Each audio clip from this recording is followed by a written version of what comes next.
Good Thursday morning, everybody. Good morning. We're off to a chilly start. Oh yeah, another chilly start, but things are warming up. Yeah.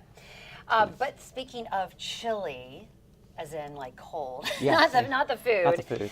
Take a look at this. This is an Arctic fox. It ended up in Portland, Oregon, which is really unusual because their native habitat is Canada, Alaska, Yeah. Russia, and for some reason, this little Arctic fox wound up in Oregon, and the animal.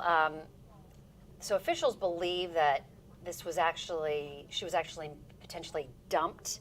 So it either escaped captivity or someone intentionally dumped her by people that probably illegally kept the animal, because she doesn't have any of the necessary skills for hunting. Mm-hmm. So this was definitely an animal, a fox that was in captivity, and they're just trying to figure out, really who had her, where did she come from. But she was a little dehydrated, and she's getting the medical care that she needs, and she'll be fine. But look how beautiful. I know. I'm glad somebody found her. Yeah. I mean, she's white. She doesn't really have the camouflage for, No. Right. And Oregon is so far south compared to where she should be. Right. Right. Right. So. But look how beautiful. I mean, Yeah. an Arctic fox. I don't think I've ever seen one. No, you'd have to be like at a zoo far north, right? or yeah. I wonder if taking her to a zoo would be the best option since she doesn't have those natural instincts Right. that Arctic fox should have. Yeah. That's a good point. And Yeah. then maybe that's what will happen.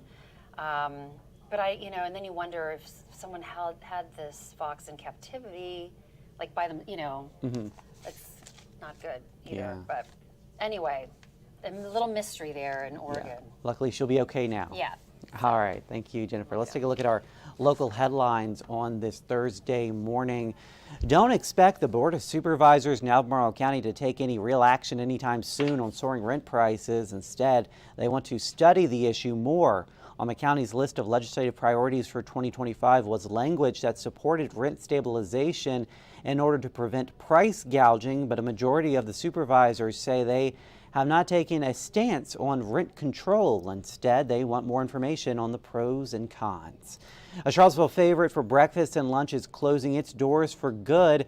According to a Facebook post, Blue Moon Diner is closing this fall. The post says Blue Moon was reopened 18 years ago, but that it is time for some new adventures for the owners. You can still enjoy all your favorite dishes until Wednesday, November 27th. Charlottesville's shelters are preparing for the colder months ahead. The Salvation Army says it is already at capacity due to some heavy rain a few weeks back. Pacham says it has no capacity concerns and it will be open and ready to take in people November 2nd. The Salvation Army houses people for 21 days at a time with a chance to extend that stay if certain goals are met. It also works with Pacham to take in any overflow if possible. And a bit more of the Blue Ridge Parkway was open yesterday. Mileposts 0 to 200 in Virginia are now ready to drive on. This includes the section from Shenandoah National Park south to Sunbelt Road south of Fancy Gap. Travelers can now access the northbound parkway from Sunbelt Road. The entire North Carolina section, however, of this scenic byway remains closed, which is some good news because the leaves are starting to change out there. Starting to change. A little muted right now still, but we're anticipating at least a little bit more color change over the next few weeks. And of course, weather conditions will really start to improve as well. Still a little below normal today, but we'll see plenty of sunshine. We'll get up to about 61 now. Tomorrow, a more seasonal day, sunny and 69.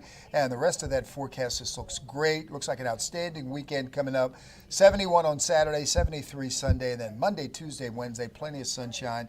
Temperatures will be warming up into the mid-70s, and even the overnight lows start to warm back up to seasonal levels, mid to upper 40s. So a little taste of November weather, but certainly we get back on track with more seasonal and actually above normal temperatures for the next 7 days. So if you're not ready for the chill yet, Yeah, you're getting a little bit of a break next week. Yes, absolutely.